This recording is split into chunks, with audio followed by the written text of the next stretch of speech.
Bienvenidas, bienvenidos. Hoy para mí es un día particular, un día de emoción. Eh, Voy a presentar a una persona muy especial para los universitarios platenses, que tenemos algunos años. Voy a leer parte de su extenso currículum, pero les voy a contar algunas experiencias o algunos recuerdos o algunas, no sé cómo decirlo.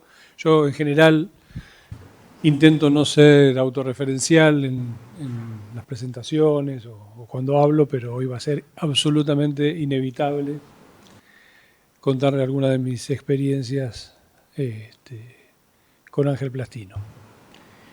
Voy a empezar por la parte fácil, que es hacer un breve recorrido de su extensísimo currículum, y elegí las cosas que él rescata siempre. Ángel Luis Plastino realizó toda su trayectoria educativa en la Universidad Nacional de La Plata. Cursó en la Escuela Graduada Joaquín González, en el Colegio Nacional, la licenciatura y el doctorado en física. Después también tuvo su recorrido internacional. Llevó adelante su labor en el CONICET, alcanzando la categoría de investigador superior, siendo director del proyecto de teoría cuántica multiparticular. Es profesor emérito de la Universidad Nacional de La Plata, profesor titular de Física Teórica y honorario de la UBA.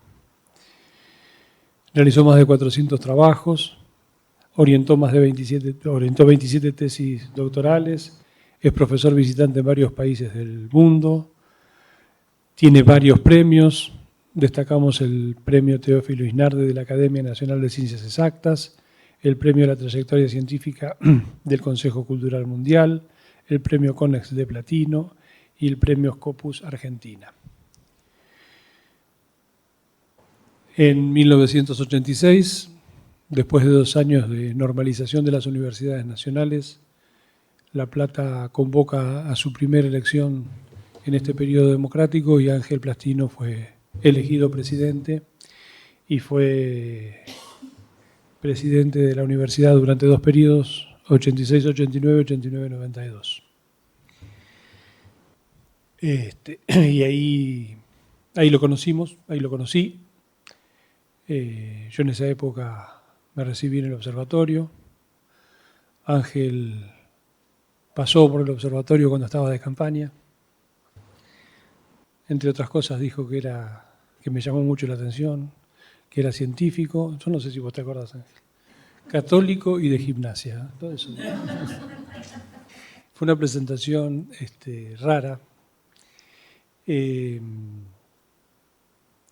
Al poco tiempo me recibí y al poco tiempo de recibido fui secretario académico del observatorio.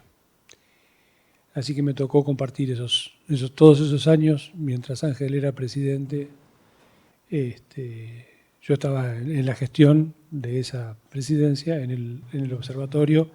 Inevitablemente voy a nombrar también a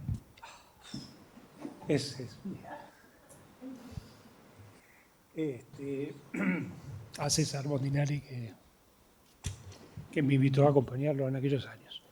Años complejos, años muy complejos. Nosotros encontramos la universidad y las facultades abandonadas. La gestión de Gallo había sido tremenda. No había un libro en las bibliotecas. Habíamos discontinuado las compras de todas las revistas científicas internacionales. Los laboratorios de cualquiera de las facultades no tenían nada. Fueron años de recuperación en una economía muy compleja, como fue la del gobierno de Alfonsín, pero cuando uno saca, lo charlábamos recién, cuando uno mira para atrás, la inversión y el esfuerzo que se hizo aquellos años fue increíble. Pero más allá, Ángel era un militante del reformismo y nos educó a todos nosotros que habíamos cursado la carrera en la época militar. Y nos creíamos reformistas hasta que charlábamos con él y nos dábamos cuenta de todo lo que nos faltaba. Los valores que Ángel tenía absolutamente adentro, desde la presencia de los estudiantes en el consejo, el ingreso irrestricto, la presencia de los estudiantes, cosa que se sigue discutiendo hoy en los jurados de concurso. Él era más joven que nosotros, era realmente la defensa que hizo Ángel en aquellos años del ingreso irrestricto lo llevaban a discusiones con Alfonsín. Ustedes no, yo me emociono porque me tocó toda esa época. También Ángel fue presidente de la SIC en simultáneo y le tocó poner en marcha la SIC en la provincia de Buenos Aires, dándole una impronta totalmente diferente. De hecho, creo que fue la primera vez que tuvo un programa de asesoramiento a las municipalidades. No sé si vos te acordás, Ángel. Yo me acuerdo porque yo me quedé en el observatorio para hacer mi carrera también de investigación, pero siempre pensé en la utilidad de la investigación aplicada. Y tuve la suerte de que en el 89 Ángel me bancó que hiciéramos un servicio al municipio de Torkins, en Villa Ventana. 14 años trabajé en Torkins, después de ese primer paso que di con Ángel, con distintos intendentes. Trabajé en Torkins, en Villa Ventana, Sierra de la Ventana, Saldungaray, nada. Y nos encontrábamos y nos cruzábamos los grupos de la Universidad de La Plata, a veces con miradas contrapuestas, porque estaba Frangi, ¿vos te acordás? Frangi defendía los pastizales pampeanos y nosotros le pasábamos la topadora. Esas cosas que suceden en tantos años y en tantas miradas. Así que, y puedo contar más cosas. En un brevísimo periodo, antes de recibirme, también estuve en la Secretaría de Ángel. Así que ahí tenía dos mujeres, una Elsa Vivó, y había una señora ahí en el rectorado, que culpa de eso padecen muchos de ustedes, creo que se llamaba Irma, si no recuerdo mal, que además me enseñó a escribir las cartas, a diferenciar una nota, una carta, una esquela, todas esas cuestiones que padece Malena, sobre todo, que no está acá. Así que con esto quiero decir que estoy muy honrado, estoy muy contento que Ángel nos pueda dedicar este rato, y espero que todos ustedes aprovechen su presentación. Ángel, muchísimas gracias por estar acá y por todo lo que me has enseñado. Muchas gracias.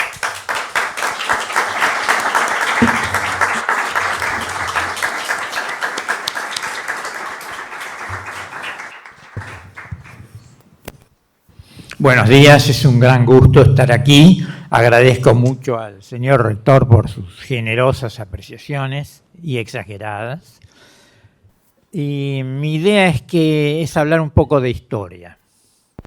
No de la historia argentina ni de la historia universal, sino de la historia de la institución universidad, que es una historia de 1000 años. La primera universidad apareció en el planeta Tierra, en una ciudad del norte de Italia que se llama Bolonia, en el año 1088. Entonces la historia de las universidades empieza alrededor del 1000 y pico y llega hasta hoy con ciertas constantes sobre las que voy a enfatizar, en particular la innovación. Bien, algunas de las cosas que les voy a contar las aprendí en Bolonia, porque tuve mucha suerte en este sentido. En el año 1988, la Universidad de Bolonia cumplió 900 años. Entonces hizo un gran festejo y invitó a algunos rectores, uno por país. Y yo tuve la suerte de que a Bolonia se le ocurriera que en la Argentina la universidad a invitar era La Plata. No UBA ni Córdoba, La Plata. Yo estoy convencido de que sus razones tenía, pero me las callo. Y bueno, por eso fui. Tuve la suerte de ir, conocer mucha gente y enterarme de mucho de la historia de la Universidad de Bolonia, de esos 900 años que estaban festejando. Bueno, entonces empecemos con la historia básicamente de la Universidad de Bolonia. Vamos al año 1000. El año 1000 todo era pero absolutamente distinto de lo que hay ahora. Fíjense que no había electricidad, no había motores, no había teléfono, no había ni radio ni televisión. Nadie tenía agua corriente en su casa. No había países, no existía España, Francia, Alemania, Inglaterra, todavía no, iban a aparecer después, en ese momento no. El único poder, empecemos por el sistema. El sistema político de Europa, que existía en ese momento y duró siglos, se llama feudalismo.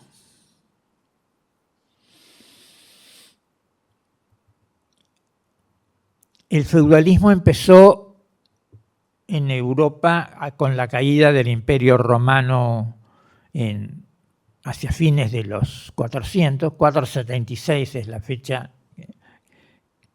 que dan en Roma. Y el Imperio Romano se desintegró totalmente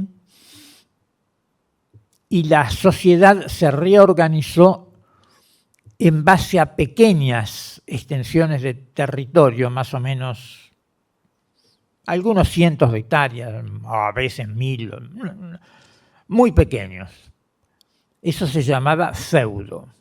El feudo solo tenía una actividad principal, que era la actividad agrícola, en la que tenía que trabajar casi todo el mundo para poder comer. Y vivían siempre al borde del hambre. La Europa feudal del año 1000 era una de las regiones más pobres del planeta, mucho más pobre que China, que India o que el Oriente Medio, mucho más pobre. Era una sociedad agrícola, producción primaria pura, cada feudo consumía lo que producía, prácticamente no había comercio. Bueno, cuando no hay comercio la sociedad es pobre por definición. Y Europa era extremadamente pobre. Pero alrededor del año 1000 las cosas empiezan a cambiar porque se producen innovaciones en la agricultura, 3 muy grandes. Primero, empieza a usarse el arado de hierro. Hasta ese momento se usaban arados de madera en todas partes. Que en el Oriente Medio, donde surgió la agricultura hace alrededor de 10.000 o 11.000 años, el arado de madera anda perfectamente porque el clima hace que la tierra sea blanda. En Europa es otra cosa. El cambio del arado de hierro aumentó muchísimo la productividad. Otra gran innovación es cambiar, para tirar del arado, los bueyes, que se usaron tradicionalmente siempre, por el caballo. Un caballo produce por 4 bueyes, así que automáticamente este cambio multiplicó la productividad por 4 de la tierra de Europa. El problema por el que no se usaba el caballo antes es porque no se sabía cómo engancharlo al arado. Si se engancha un caballo al arado como se engancha un buey, el caballo se ahoga. Y bueno, ese problema recién empezó a superarse allá por el año 1000. Y una tercera gran innovación en la agricultura fue que no se dieron cuenta que había que rotar los cultivos, que si nosotros cambiábamos cada año lo que se cultivaba en un determinado terreno, la fertilidad del terreno no disminuía. Si plantamos todos los años lo mismo, rápidamente cae la fertilidad. Pero eso es lo que se venía haciendo. Entonces, estas tres innovaciones generaron un aumento tremendo de la productividad y de repente Europa, que vivía al borde del hambre, tenía súper exceso de producción agrícola. Y aquí viene la cuestión central. Si tenemos exceso de algo, vamos a querer venderlo y cambiarlo por otra cosa. Pero en el feudalismo, como les digo, había innumerables mini estados independientes que eran los feudos y cada feudo tenía sus reglas. Es decir, que para comerciar faltaba lo que ahora llamamos seguridad jurídica, no había reglas. Ese era el drama entonces de la Europa del año 1000. Ahora sobraba la comida, pero no sabíamos qué hacer con lo que se sobraba. Sí sabíamos qué hacer, pero no sabíamos cómo hacerlo. Había que generar reglas de comercio que fueran las mismas para todos los feudos, de manera que yo pudiera, o un productor pudiera trasladar su producción a 400 kilómetros, ahí pasaba fácilmente por 12 o 14 o 20 feudos distintos, y que las reglas fueran todas las mismas. Bueno, ese va a ser el origen de la universidad. El tema central es que se descubre en Bolonia, en un monasterio, algo maravilloso, que era lo que se estaba necesitando. Una compilación jurídica de los casos de conflictos económicos y financieros en el Imperio Romano. El Imperio Romano había caído hacía 500 años. De esas reglas que existían en el Imperio Romano, que estaba muy bien organizado. De hecho, básicamente un imperio es una sociedad de libre comercio. Y prosperan los imperios, o han prosperado, y algunos han durado siglos, como el Imperio Romano, porque comercialmente funcionan muy bien, porque tienen reglas fijas. Pero ahora aparecía en Bolonia una compilación completa que un emperador llamado Justiniano, un gran emperador, pero con capital en Constantinopla, donde estaba el Imperio Romano de Oriente, que todavía existía en el año 1000, va a existir hasta el 1453.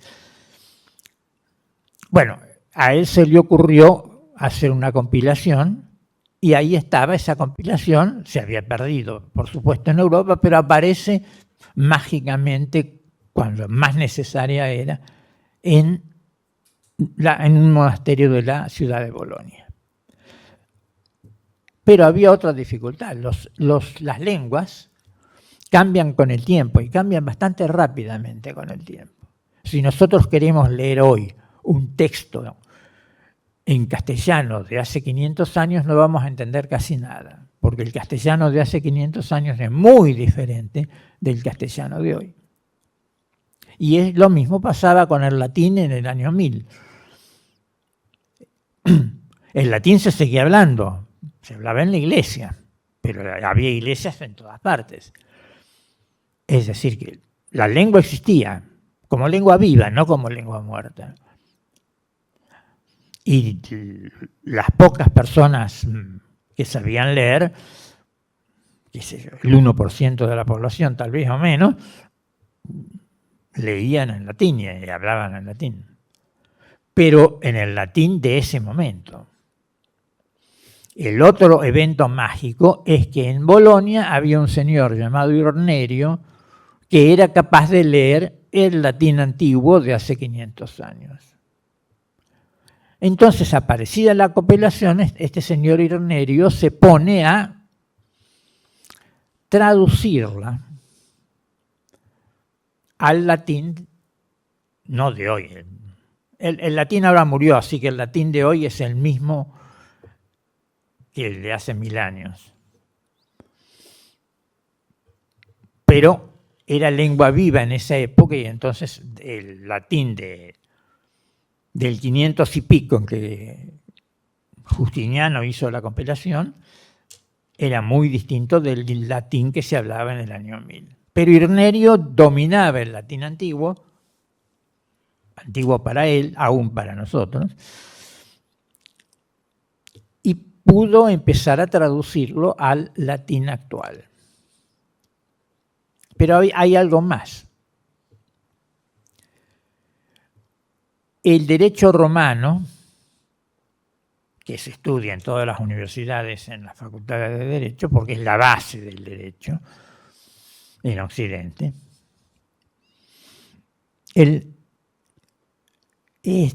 tiene una característica que el nombre técnico es casuístico. Quiere decir que los problemas, los jueces y los jurados los resolvían caso por caso, sin tener en cuenta precedentes anteriores, porque no había leyes civiles o comerciales. Había costumbres que los jueces y los jurados, porque jueces y jurados sí había, en el Imperio Romano y en la República Romana, que lo antecedió, usaban la costumbre y la aplicaban a los casos, pero no había principios, digamos, jurídicos. Entonces Irnerio además tuvo la idea genial de decir, bueno, voy a ver detrás de estos miles de casos qué principios se pueden extraer. Claro, esta tarea inmediatamente atrae a mucha otra gente de toda Europa, porque toda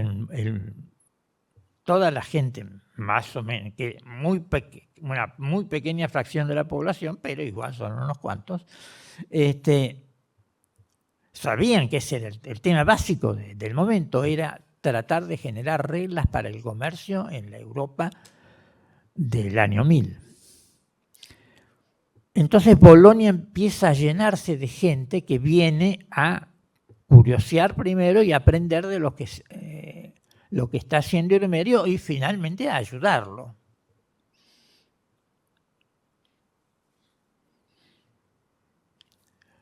Y entonces de repente en Bolonia hay varios cientos de personas que están trabajando sobre la compilación de Justiniano. Maravilloso, pero hay un problema legal, sí, serio, de otro tipo. En la Europa feudal no existían derechos civiles. Lo que hoy llamamos derechos humanos va a ser inventado en la Universidad de Oxford, pero recién en los 1400, estamos en el 1000. Todavía no había tal cosa. Los únicos derechos que habían eran lo que hoy llamaríamos derechos gremiales.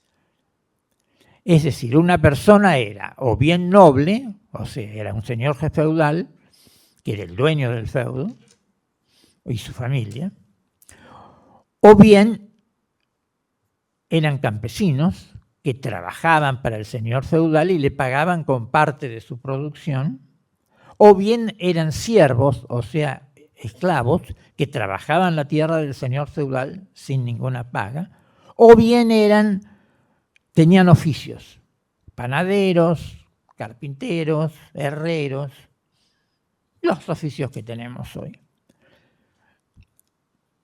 Habían casi desaparecido durante los primeros 500 años del feudalismo, pero con el resurgir de la riqueza, la gente tiene dinero como para pretender algo más que lo mínimo, y los oficios vuelven a renacer.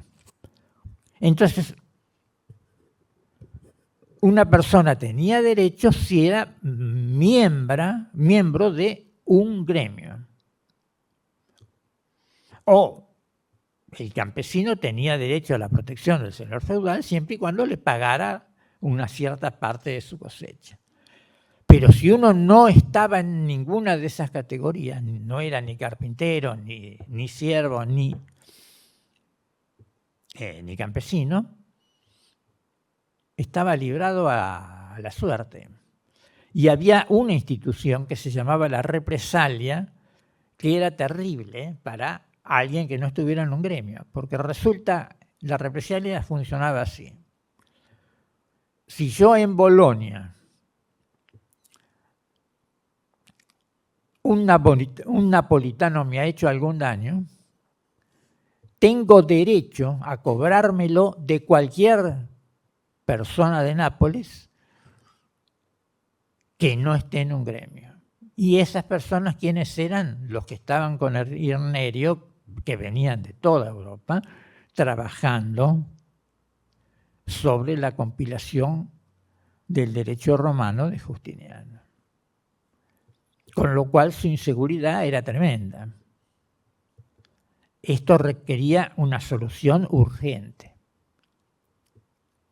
Recordemos, estamos en el año 1000. No hay poder europeo, ni siquiera de países, porque los países no existían, solo había poderes en los feudos. Pero con un ingrediente básico, el deber de los campesinos y de los siervos con el señor feudal estaba basado en la religión. En este sentido, los que dependían del señor feudal hacían un juramento de lealtad que tenía validez siempre y cuando el señor feudal fuera un católico normal. Pero si era excomulgado, que ahora no significa nada, pero en ese momento significaba que el juramento de lealtad caía. Entonces no era una tontería para un señor feudal ser excomulgado, porque podía perder todo. ¿Y quién tenía el poder de excomulgar? El Papa.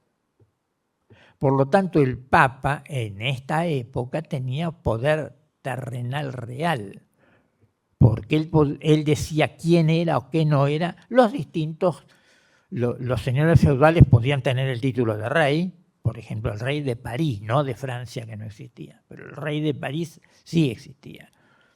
O condes, o duques, o barones, distintos nombres, pero todo eso dependía de que estuvieran en buena relación con la iglesia. Si la iglesia los excomulgaba, los juramentos de lealtad dejaban de ser válidos, y como ustedes saben, esto vale en ese entonces y vale hoy.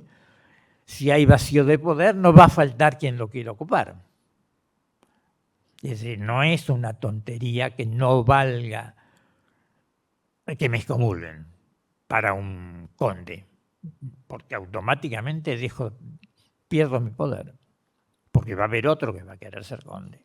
No va a faltar nunca otro que quiera ser conde. Por lo tanto, la iglesia tenía mucho poder. Y el Papa, precisamente, al darse cuenta del problema que había con Irnerio y su gente compilando el derecho romano, decide darles la protección de un gremio. Es decir, dice, bueno, ustedes van a ser un gremio. O sea, los que enseñaban y los que estudiaban, todos juntos, van a ser un nuevo gremio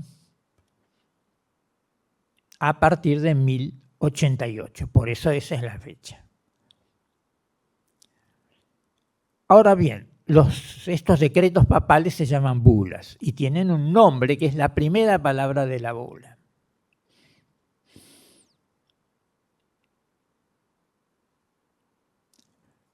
Ahora, la bula empezaba diciendo, todos aquellos que trabajan, estudian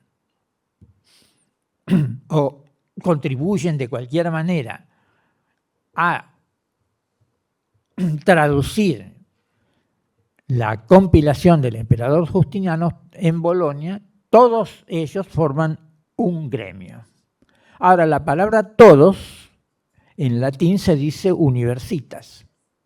Entonces esta bula es la Universitas Bolonia, 1088, y ese es el origen de la Universidad de Bolonia.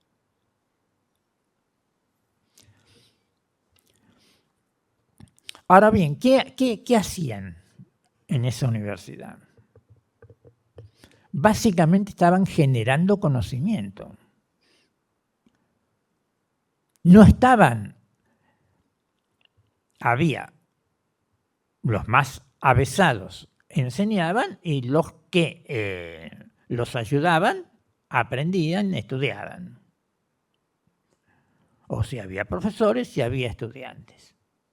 Pero todos formaban el mismo gremio, el Universitas Bolonia.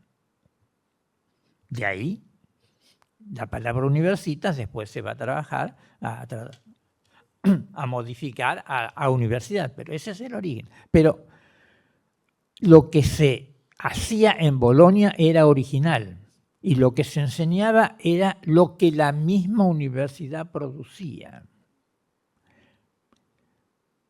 Esa es la diferencia esencial que llega hasta el día de hoy entre la enseñanza universitaria y la enseñanza no universitaria. La enseñanza no universitaria tiene un nombre técnico que es exégesis. Es una palabra griega, pero el significado es muy simple. La Iglesia Católica interpreta la Biblia, es decir, y en ese momento, pongámonos, estamos en el año 1000, no hay otra cosa que catolicismo en Europa, no hay protestantismo, lo va a haber, pero muchos siglos después, en ese momento son todos católicos. Y el texto fundamental es la Biblia, pero la Biblia cómo la interpreta la Iglesia, no la Biblia en general. La gran novedad del protestantismo es que le va a dar derecho a los cristianos a que cada uno interprete la Biblia como quiera.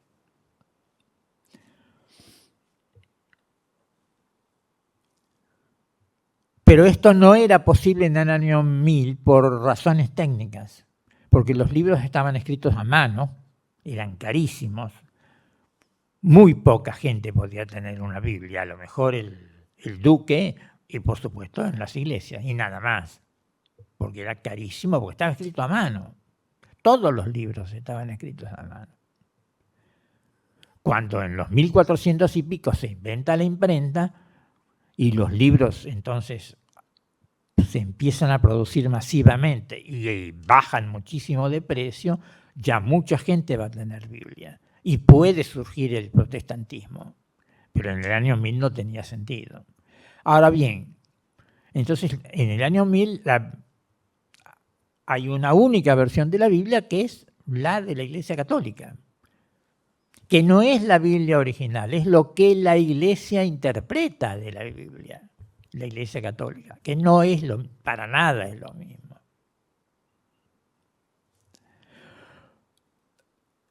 Entonces, exégesis originariamente es la palabra que se le da a la versión católica de la Biblia. Entonces es un conocimiento cristalizado que ha sido creado y se cristalizó, y es eso lo que se va a enseñar en todas las iglesias. Pero eso es lo que se enseña en todas las instituciones de enseñanza no universitaria. Es conocimiento cristalizado, generado por otros tal vez hace mucho tiempo o hace poco, pero cristalizado, y el maestro o el instructor no innova absolutamente nada, toma ese pensamiento cristalizado y lo transmite. Pero en cambio, la Universitas Bologna va a enseñar lo que ella genera. Y aún hoy,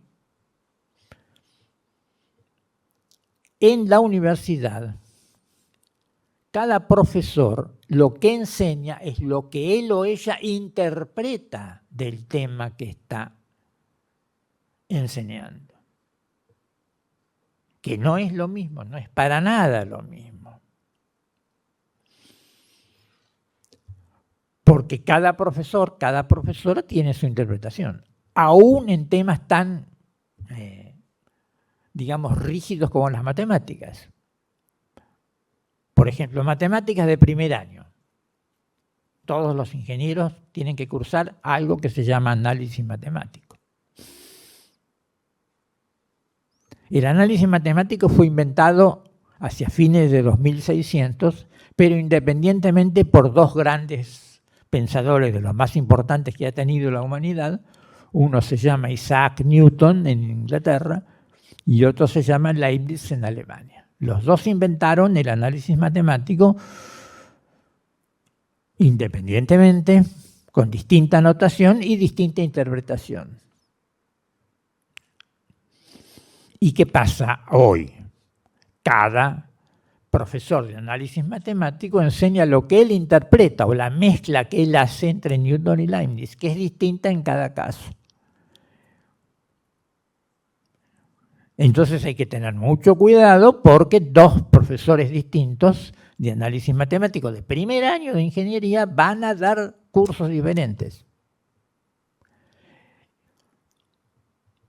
Y por eso hoy una de las preocupaciones que hay, por ejemplo, en ciencias exactas, que también tiene que enseñar análisis matemático, hay 3 profesores distintos, porque el número de alumnos es muy grande, y hace falta un cuarto que coordine para que las 3 versiones del análisis no sean demasiado diferentes. Eso hace falta hoy. Pero pasa con cualquier materia que se curse en cualquier carrera. El profesor o la profesora está dando su versión, su elaboración.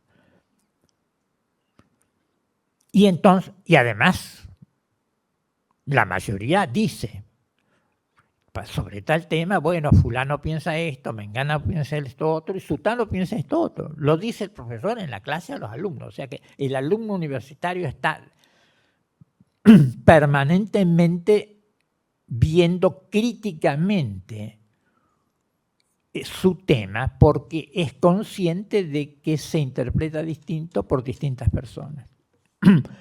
Entonces la enseñanza universitaria se llama enseñanza crítica.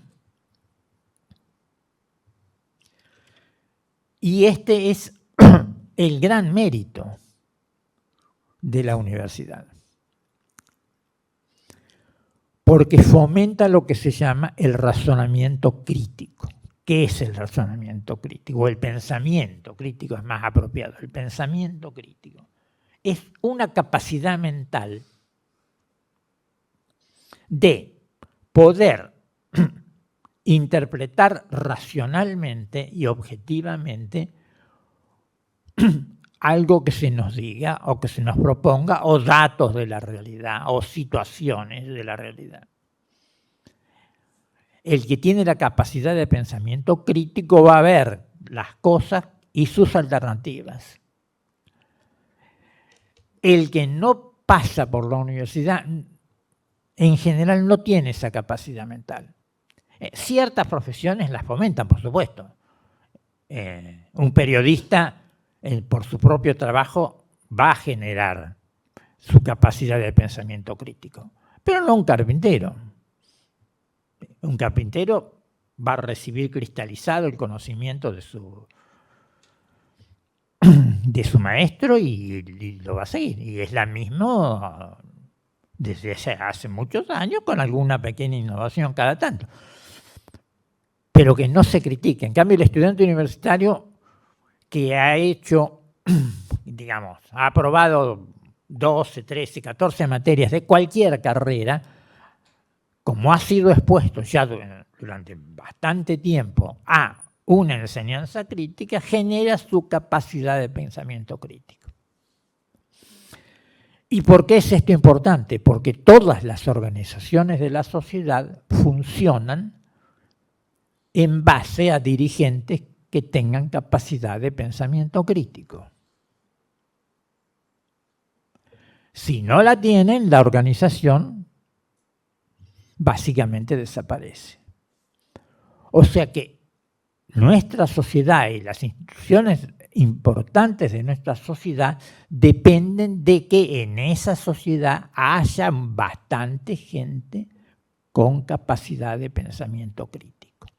Y la única institución que garantiza que su gente tenga pensamiento crítico, tenga esa capacidad mental, es la universidad. Por eso, como decía el rector, que yo soy defensor del ingreso irrestricto. Es por este motivo.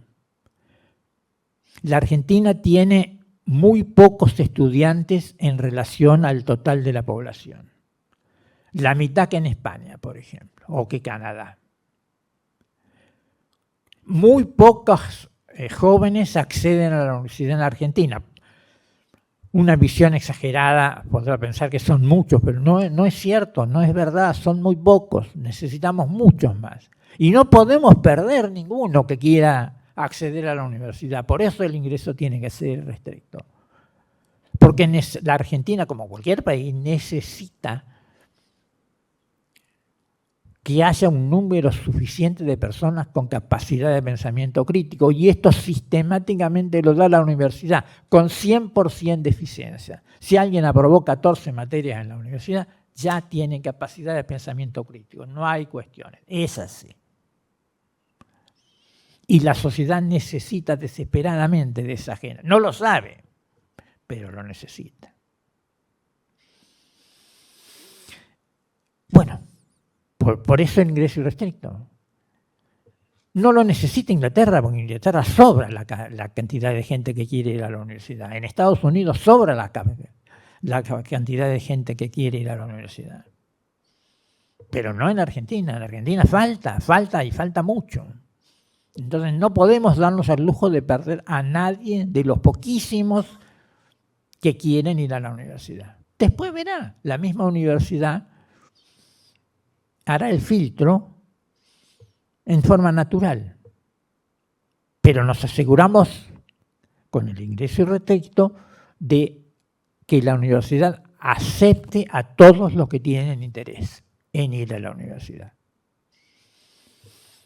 Bueno, volvamos a esto. Entonces, la universidad enseña lo que ella misma elabora o lo que ella misma reinterpreta de las elaboraciones de otros.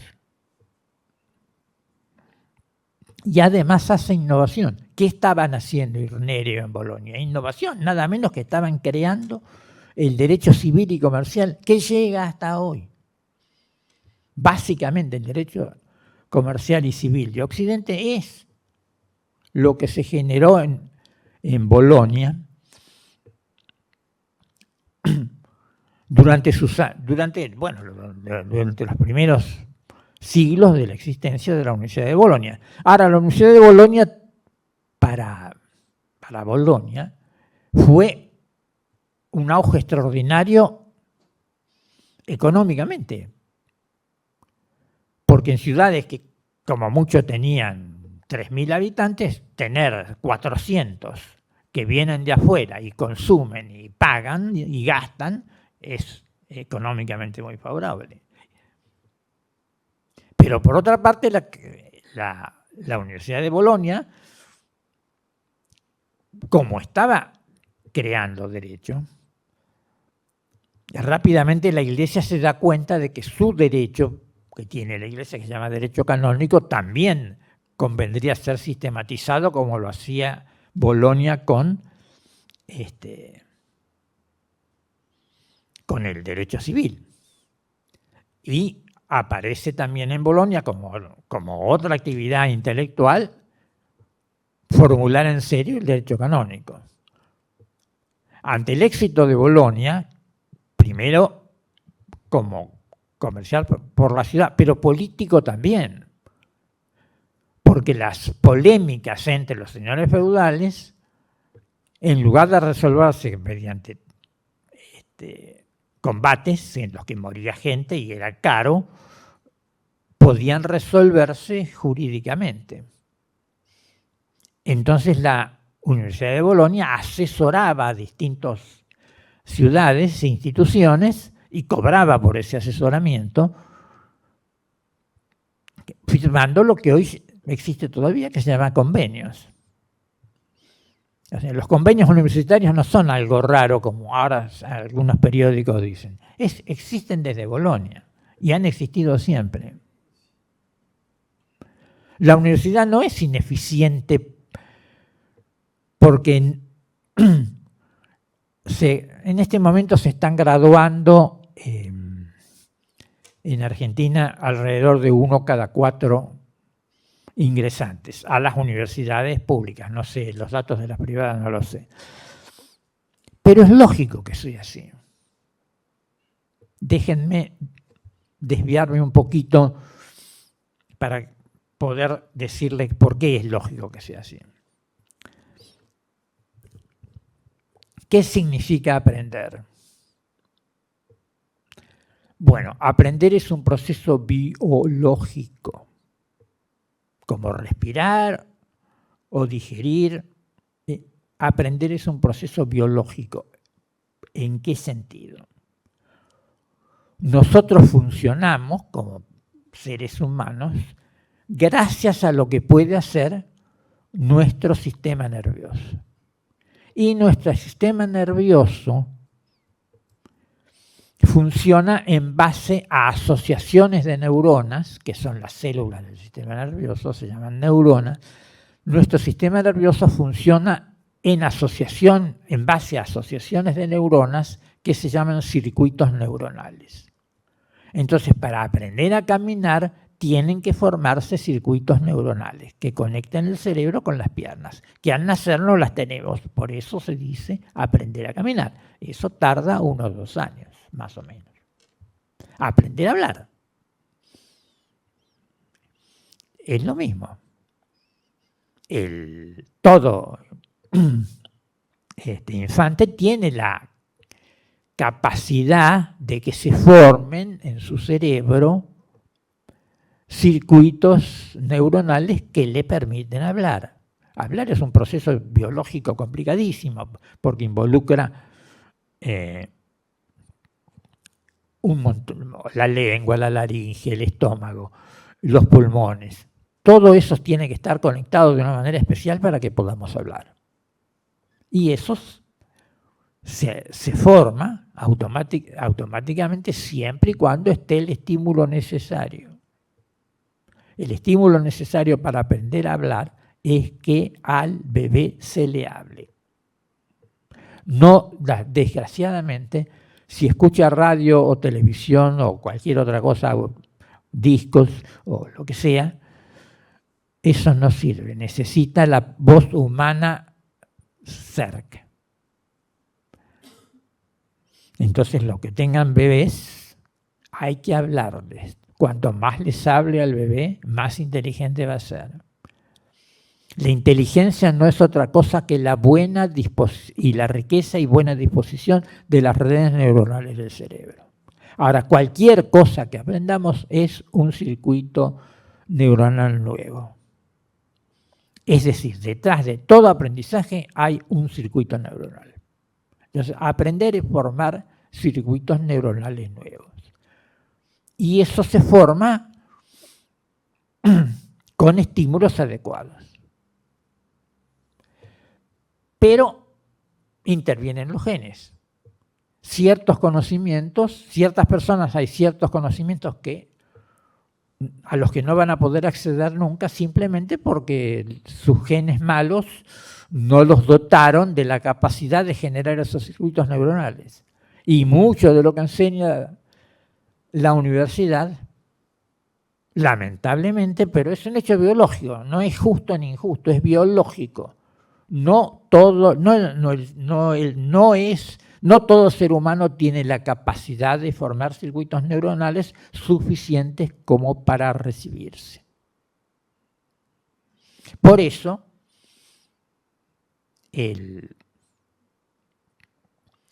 se gradúa uno cada 4, con ingreso irrestricto. Claro, si yo restringo mucho el ingreso, selecciono precisamente a aquellos que genéticamente están dotados para formar esos circuitos neuronales y a lo mejor se me gradúa el 90%. Pero eso no es porque la universidad es más eficiente, es porque la universidad puso un filtro muy grande a la entrada. Pero insisto, nosotros no podemos darnos ese lujo porque, aunque no se reciba, la persona que aprobó 12 materias adquirió la capacidad de pensamiento crítico y eso es lo que le interesa a una sociedad como la de Argentina. Que después sea arquitecto o no, no importa tanto. Es importante, por supuesto, pero no tan importante como que tenga pensamiento crítico. Es decir, que pasar por la universidad un par de años, un poco más de un par de años, le cambia la vida a cualquiera, de una manera irreversible. Y es una persona neuronalmente distinta, biológicamente distinta. La universidad nos cambia la biología. Y ese es su mayor mérito. Y para cambiarnos la biología, tiene un método de enseñanza que se basa en la contraposición de ideas. Y esa contraposición de ideas surge porque hay innovación. Newton estaba innovando cuando crea el análisis matemático. Estaba innovando porque él quería explicar cómo se mueven los cuerpos. Y encontró que con la matemática que existía hasta él no bastaba. Había que crear una nueva matemática y por eso crea el análisis matemático. Leibniz llega por otro motivo a crear el análisis matemático, pero lo crea también. Son lo mismo, esencialmente, si vamos a la fórmula, son las mismas. Pero el pensamiento que hay detrás es distinto y, como les decía, cada profesor de análisis matemático de cualquier lugar del mundo hace su propia mezcla de Leibniz y Newton. Pero lo mismo pasa con casi todas las materias de la universidad. Entonces, y para ir terminando, la innovación es lo esencial de la universidad. Tenemos universidades porque hubo gente que empezó a innovar por algo que necesitaba la sociedad, que era reglas para el comercio. Esto fue tremendamente exitoso. Por empezar, se crearon los bancos. No es una tontería. Sin bancos, ¿cómo hace un señor? Una de las grandes empresas comerciales de estos siglos es, por ejemplo, exportar lana de Inglaterra a las ciudades del norte de Italia que tenían industria textil. Y esto no se podría hacer sin bancos, porque la gente, ¿cómo hace para llevarla pagar los costos del traslado de Inglaterra, de llevar la lana de Inglaterra hasta Florencia? Porque hay señores en Inglaterra que le van a dar unos papelitos y con esos papelitos van a llegar a Florencia, donde otros señores le van a dar otros papelitos y ellos van a volver a Inglaterra con esos papelitos y en cada lugar los transforman en dinero. Pero sin esos papelitos, que son los certificados bancarios de todo tipo, los cheques, por ejemplo, se paraliza el comercio. Bueno, entonces rápidamente en Italia, a partir del 1200, se empiezan a crear bancos con sedes en toda Europa. Bueno, y el comercio se multiplica de manera pavorosa, se empieza a comerciar, ya como Europa es suficientemente rica, puede darse el lujo de hacer traer seda de China. En Europa no había seda, Básicamente en Europa había solamente lana para vestirse. Pero ahora se puede traer la seda de la China, lo cual a su vez es toda una aventura y una empresa comercial extraordinaria que genera mucha riqueza. Ahora, para ir terminando,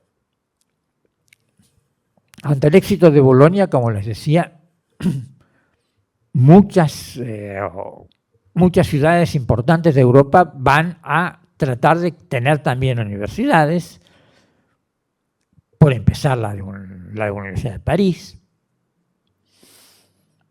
aparece Oxford, aparece Cambridge, ya llegando a los 1600 aparece en América Córdoba y Harvard en Estados Unidos, todas con este espíritu de innovación, porque es la esencia de la universidad.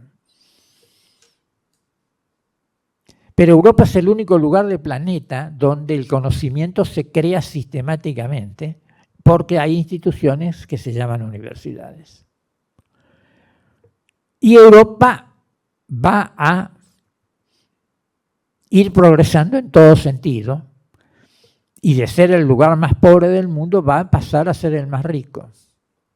Pero además, con la capacidad de generar innovación, va a generar cuestiones muy importantes para la política, como las armas de fuego. La pólvora fue inventada en China, mucho antes de que se usara en Europa. En Europa empieza a usarse en el siglo XII, o sea, a partir del 1100. Pero ¿qué va a pasar? Que durante siglos el único lugar que va a tener armas de fuego va a ser Europa.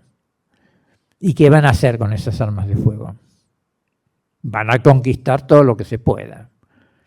Para el siglo XIX, Europa ya había conquistado toda América y había conquistado toda África, y de casi toda Asia, solo 2 países se salvaron en Asia de ser conquistados: Japón y Camboya.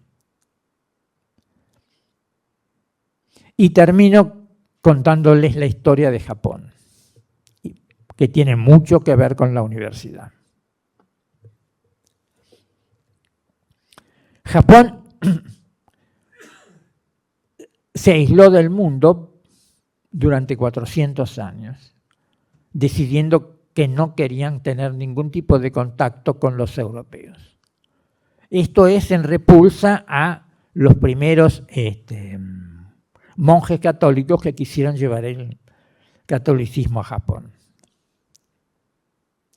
Claro, se perdieron la revolución científica, que es la creación de la ciencia como la conocemos hoy, que esto va a pasar a partir de fines de los 1600, y la revolución política, que es esencialmente la Revolución Francesa.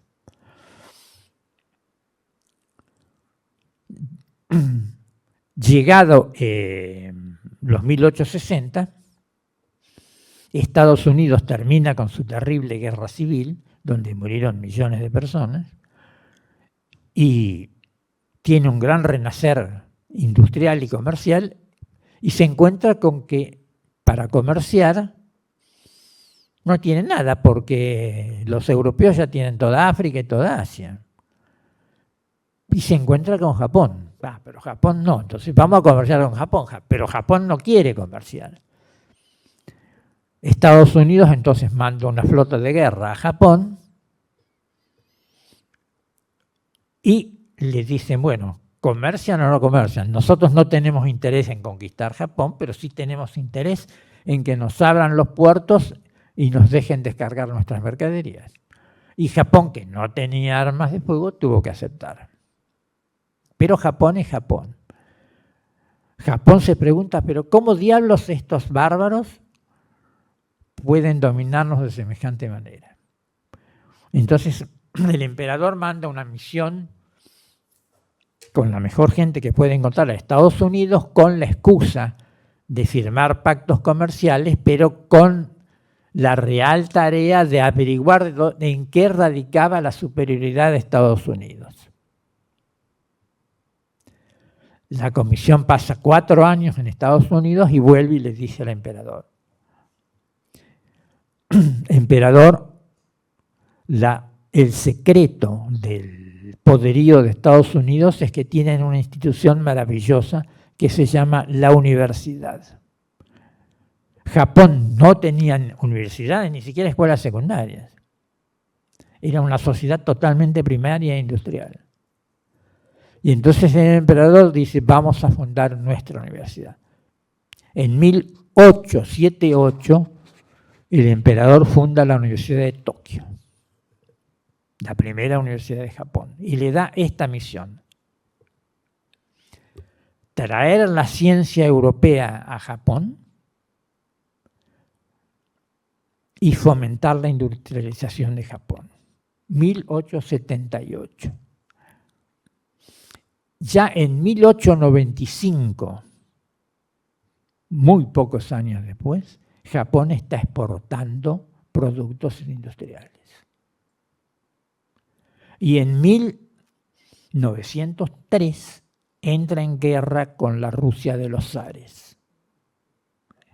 Y contra el pronóstico de todo el mundo, Japón gana la guerra y pasa a ser potencia mundial, que lo sigue siendo hasta hoy. Pero ¿dónde y cómo empezó todo? Con la universidad, a partir de la creación de la Universidad de Tokio.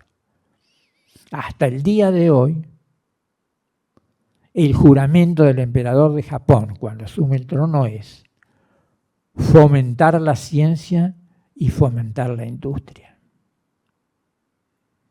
que van juntas y se unen especialmente en las innovaciones que hacen las universidades. Entonces la innovación no es una palabreja científica, digamos, simpática, importante, por supuesto, pero yo quiero, y este es el objetivo de esta charla, lo que yo quisiera es concientizarnos de que es esencial. La innovación es la actividad esencial que hace funcionar y progresar a las sociedades. Bueno, espero no haberlos aburrido mucho. Muchas gracias.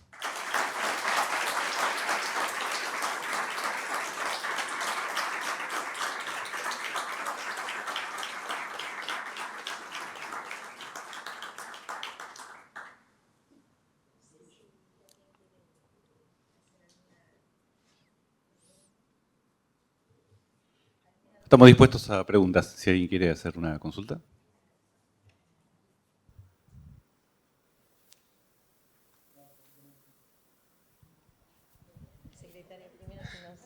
La verdad que nos dejó impactado a todos.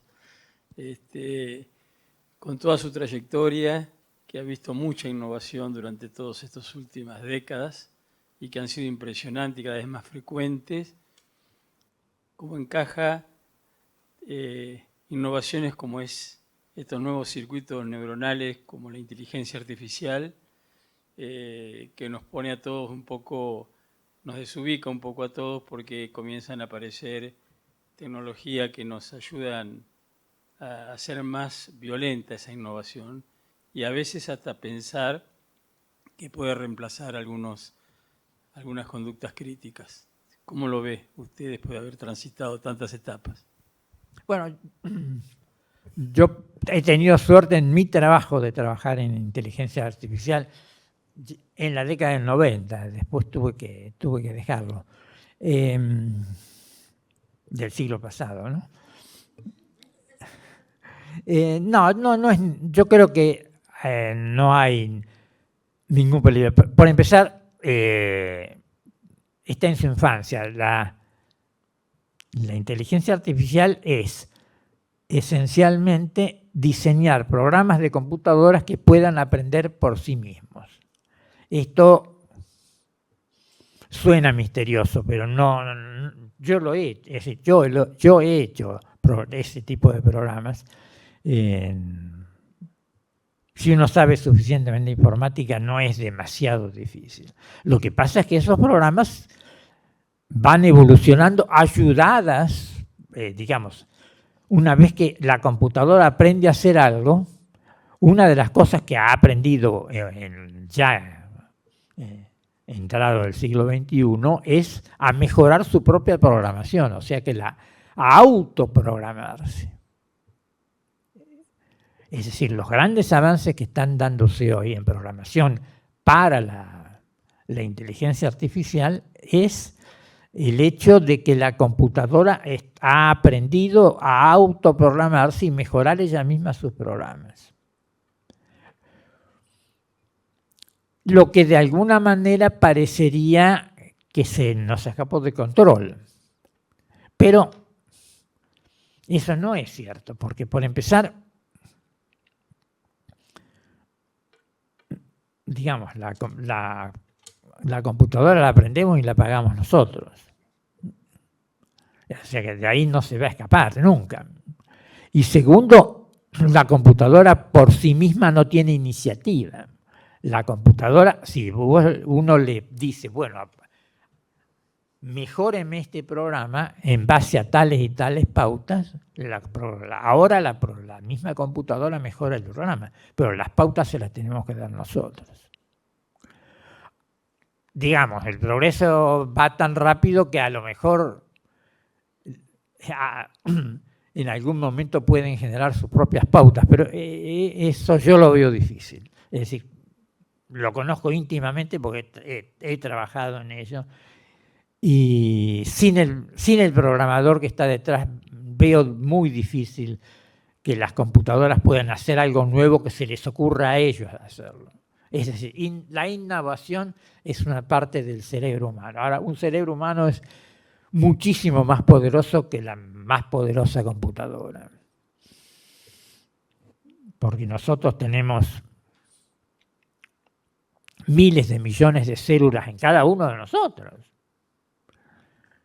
Cada neurona equivale a un chip, mucho más que lo que puede tener cualquier computadora. Y la cantidad de conexiones diferentes que podemos hacer con nuestras neuronas, entonces es muchísimo más grande. No dudo que en 100 años más tal vez empiecen a generarse problemas. Ahora, en los próximos 10 o 20 años, no.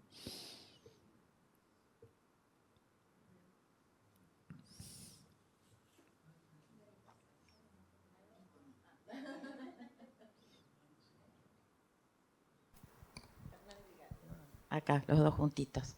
¿Qué tal? Buen día. Bueno, muchísimas gracias por su charla. Yo soy graduada también de la Universidad de La Plata, era estudiante como algunos de los aquí presentes cuando usted era rector, así que bueno, un gusto reencontrarlo.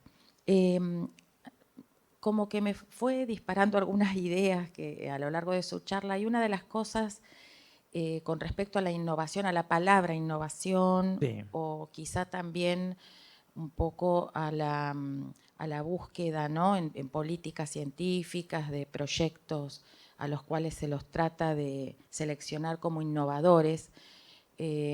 Muchas veces uno se encuentra con o se enfrenta ante la problemática de como que cuán innovador es un proyecto o una idea, es decir, cómo se puede evaluar, o sea, cómo surge esa innovación, cómo se puede evaluar, cómo uno puede reconocer lo que es una real innovación de algo que hasta puede llegar a ser una copia, o ¿se entiende? O sí, algo sí, original, sí, ¿no? Digo, pensándolo más ya en un poco más, un tema más aplicado de la innovación, de evaluarla. Esa sería mi consulta o su experiencia, ¿cómo ha sido? Bueno, aquí creo que es un debate que viene de lejos, pero lo que genera la innovación, las innovaciones más importantes, es siempre el conocimiento más básico, no es el aplicado. El aplicado aplica conocimientos en base a ideas que se le ocurrieron a los básicos.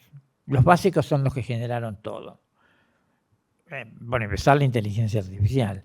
pero todo, absolutamente todo. Vamos a ver. El invento más importante que cambió la historia de la humanidad es la máquina de vapor. La máquina de vapor permite realizar trabajo que no sea efectuado por el músculo.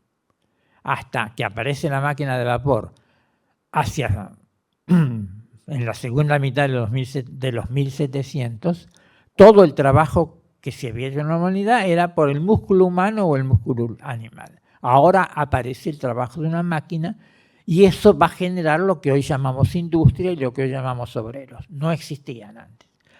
Ahora, ¿dónde se generó la máquina de vapor?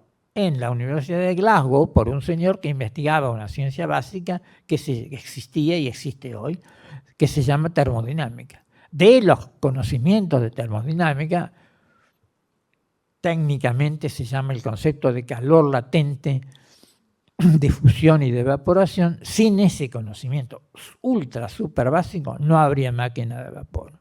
Y no habría industrias y no habría obreros. Entonces, en el fondo es siempre el conocimiento básico. Si no tenemos conocimiento básico, se acabó. Y la gente que innova automáticamente es la que trabaja en ciencia básica. Porque en la ciencia básica o se innova o se muere. Porque para poder acreditar algo en ciencia básica hay que publicarlo. Y las revistas científicas no van a publicar algo que no sea original. Y entonces se dice en inglés, publish or perish. Si uno quiere estar en el mundo científico, nadie lo obliga, es decir, no es ninguna obligación para nadie, pero si quiere tiene que hacer eso. Pero ellos son los que innovan. El conocimiento aplicado se refiere a, dada la innovación ya está hecha, cómo la hago más eficiente, que es importantísimo. Pero donde tengamos gente que es capaz de generar conocimiento básico, esa gente, en los primeros pasos en la transformación del conocimiento básico hasta el conocimiento aplicado, la va a hacer esa gente. Entonces, lo que han buscado los países es no descuidar el conocimiento básico. Y si no vamos a parar la innovación, digamos, los ingenieros son importantísimos, son fundamentales, son un elemento básico de la sociedad, pero los que innovan son los físicos, los químicos y los astrónomos, no los ingenieros. Innovar en el sentido de la idea básica, algo totalmente nuevo, como por ejemplo inteligencia artificial. Eso surgió en laboratorios de física.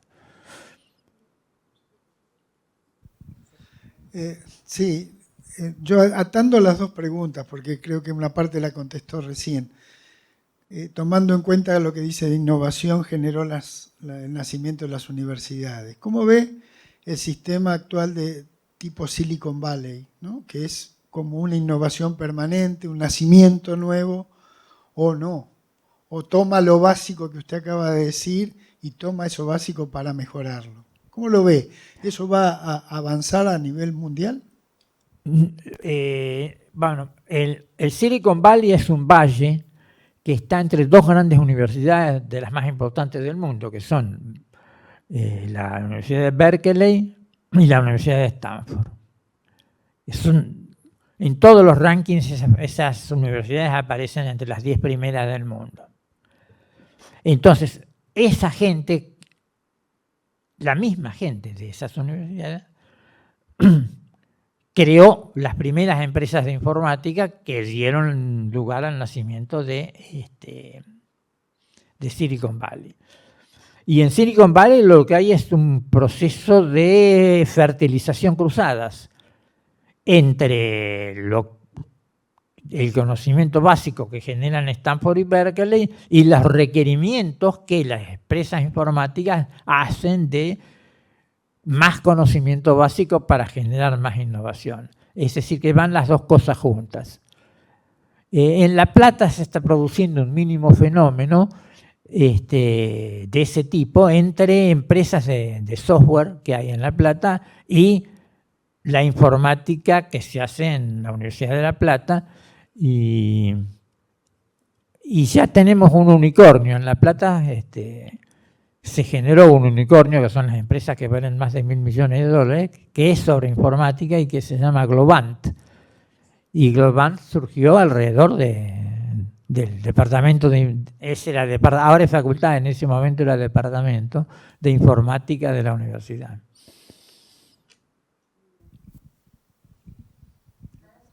Sí. Uno de los jóvenes.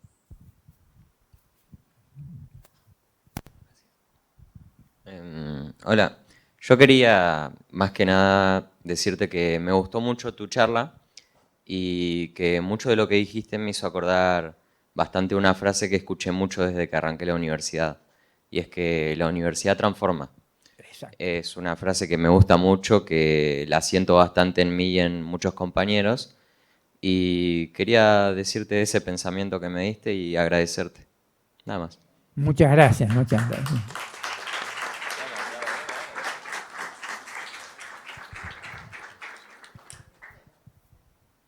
Pusiste la frutilla del postre. La verdad que, nada, yo también estoy muy emocionada que Ángel haya aceptado la invitación, que haya aceptado venir a conocer nuestra universidad. Yo soy graduada de la UNR, no de la Universidad Nacional de La Plata, como varios de los que están acá, pero bueno, es una universidad también con una fuerte impronta reformista, así que creo que eso es lo que nos une a todos los universitarios. Nada, siempre es un placer escucharte. Yo por eso agradezco tu comentario, porque yo sé que en estas épocas donde las cuestiones giran mucho por las redes y todo es muy rápido, la verdad que pensábamos, bueno, si iba a causar el impacto la charla de Ángel que nos causa a todos nosotros escucharlo, que para nosotros es una fuente inagotable de conocimiento, la capacidad que tiene para vincular los datos y la información más alejada de su formación, y la verdad que por eso yo te agradezco tu comentario, espero que haya causado el mismo impacto en todos los jóvenes y las personas que nos han acompañado.